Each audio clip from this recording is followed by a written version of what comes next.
Chers téléspectateurs, téléspectatrices, bonjour. Nathalie Léa pour vous présenter Voyage, une nouvelle émission consacrée au tourisme qui paraîtra tous les samedis à 16h sur votre chaîne préférée, la télévision malagasy.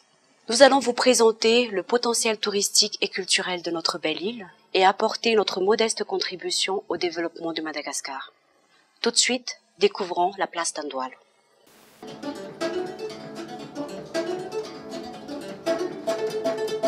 La place d'Andoual, une des épicentres historiques et culturels de l'histoire de Madagascar, fut créée par le roi Andjianzaka comme marché.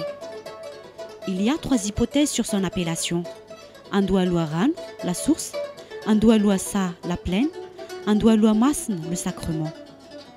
La place d'Andoual, originellement place du marché, a connu plusieurs transformations architecturales. D'abord au temps du roi Andjianapoulmirn, fin XVIIIe siècle, les constructions de maisons en pierre étaient interdites au profit exclusif du bois, suivant laquelle la pierre immuable est réservée aux morts, alors que le bois qui vit est consacré aux habitations des vivants. Puis sous la reine Ranaval II, en 1868, l'édification des bâtiments en matériaux durables fut autorisée. Enfin, c'est Jean Laborde qui a conçu la place d'Andoual dans sa forme actuelle, un jardin public.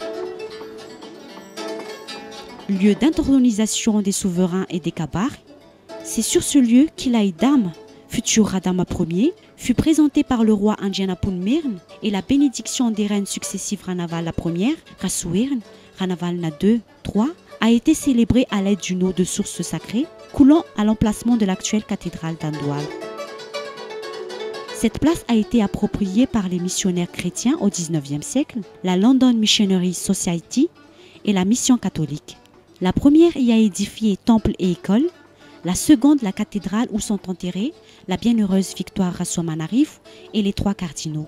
En 1896, à l'arrivée du conquérant français, c'est sur cette place que le général Duchesne a proclamé la loi d'annexion de Madagascar par la France. Puis c'est aussi à Andoual que fut proclamée la naissance de la République malgache le 14 octobre 1958 par Norbert Zafmaouf, alors président de l'Assemblée à cette époque.